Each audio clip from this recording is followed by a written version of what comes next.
Olá, alunos, tudo bem? Na nossa aula de hoje nós vamos falar de um tema bastante relevante, que é o transporte através da membrana. Vocês já pararam para se perguntar como os nutrientes entram e saem das nossas células? Pois é, existem dois mecanismos principais que controlam, então, a entrada e a saída de substâncias dentro das nossas células. E eles são o transporte passivo e o transporte ativo. Mas, professor, qual a diferença entre eles? A diferença está no gasto de energia. Enquanto o transporte passivo ele não gera gasto energético para a célula, o transporte ativo ele gera gasto energético para a célula. Bom, mas do que nós estamos falando? Vamos começar entendendo o assunto da seguinte forma. Vamos imaginar que a gente precisa, então, levar o oxigênio dos pulmões até as nossas células.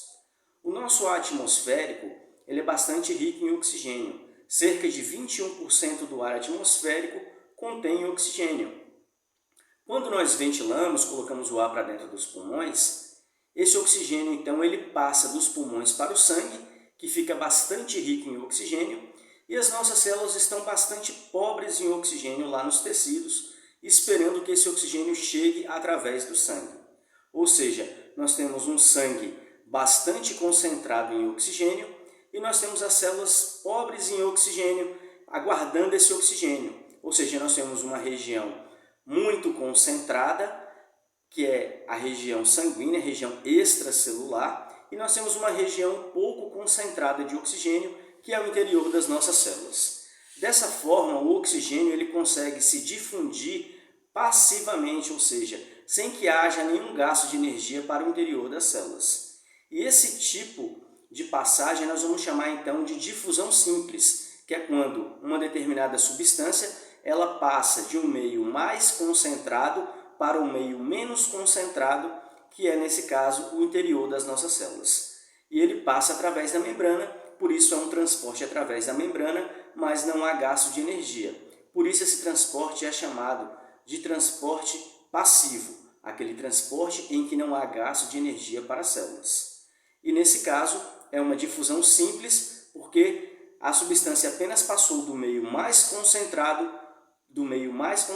para o meio menos concentrado, certo? Bom, existe outro tipo de transporte passivo? Sim, existe a chamada difusão facilitada. Para que a gente entenda a difusão facilitada, a gente precisa lembrar como é a estrutura das membranas celulares. As nossas células elas são constituídas por uma bicamada lipídica que é intercalada por moléculas de proteína. E essas proteínas que estão presentes ali na membrana, elas podem adotar alguns formatos específicos se combinando, como por exemplo canais, elas podem formar canais transportadores, elas podem formar âncoras, elas podem formar uma série de estruturas que vão facilitar então a ligação de substâncias a essas proteínas. E elas vão então apresentar uma capacidade giratória e dessa forma elas vão conseguir capturar uma substância que está localizada no meio externo e colocar essa substância para o meio interno da célula ou vice-versa. Esse transporte, quando ele não gera gasto de energia para a célula, é considerado então a difusão facilitada.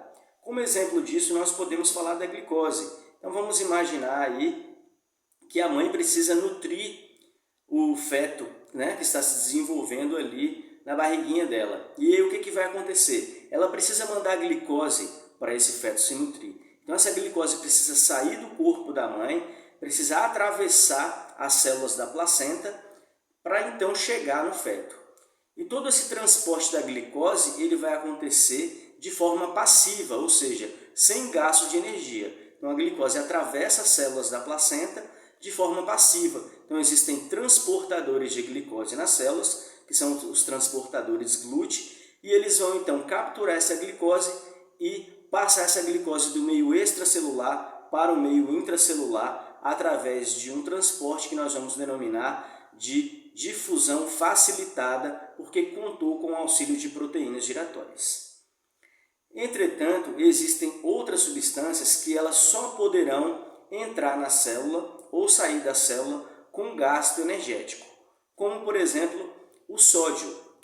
O que é o sódio, professor? O sódio ele é um metal que ele está presente no nosso sal de cozinha. Então, diariamente a gente faz ingestão de sal e esse sal ele vai entrar ou sair da célula com gasto de energia.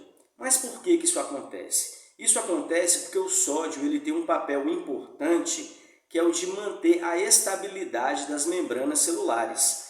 Então, existe uma concentração maior de sódio fora das células e uma concentração maior de um outro metal, que é o potássio, no interior das células. E dessa forma a gente mantém a polaridade da célula, sendo ela positiva do lado externo e negativa do lado interno.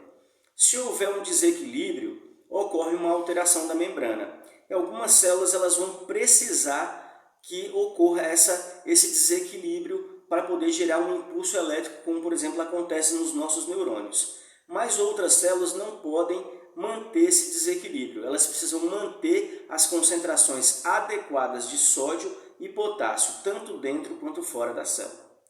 Bom, sabendo então que a quantidade de sódio ela é maior e deve se manter maior do lado de fora da célula do que do lado de dentro, caso ocorra a entrada de sódio excessiva na célula, porque essa célula, por exemplo, estava num meio hipertônico, no meio com uma concentração de sódio muito alta, a célula ela vai precisar colocar esse sódio para fora para poder manter a sua polaridade.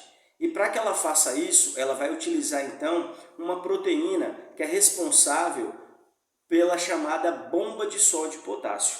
Então ela vai jogar essas moléculas de sódio para o meio extracelular para manter sua polaridade.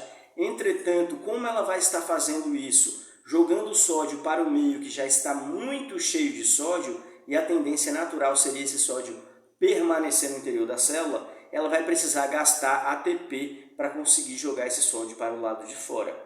Por isso esse transporte é chamado então de transporte ativo. Toda vez que a célula gasta energia para colocar uma substância para fora ou para o seu interior, nós vamos então ter o transporte ativo.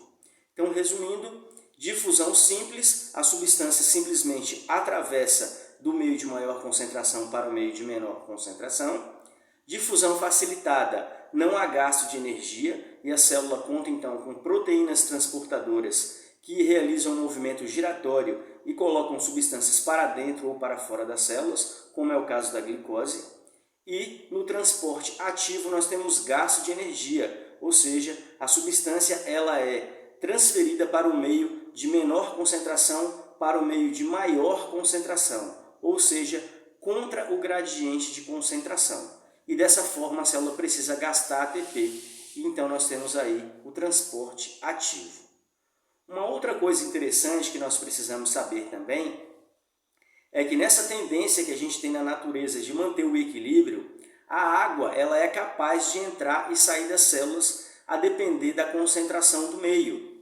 E esse movimento que a água realiza para dentro e para fora das células, nós vamos chamar de osmose.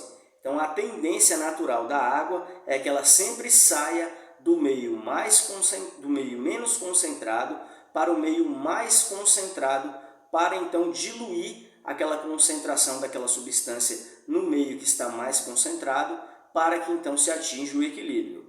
Como assim, professor?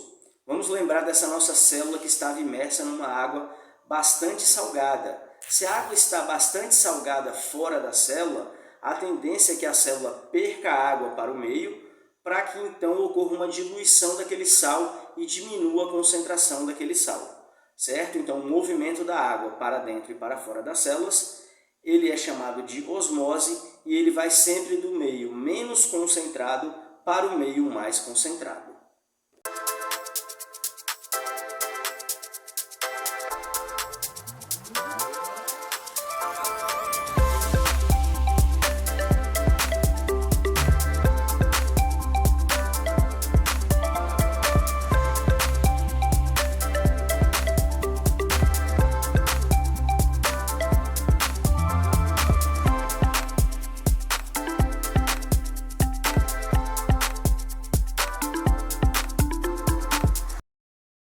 Pessoal, essa foi a nossa aula de hoje.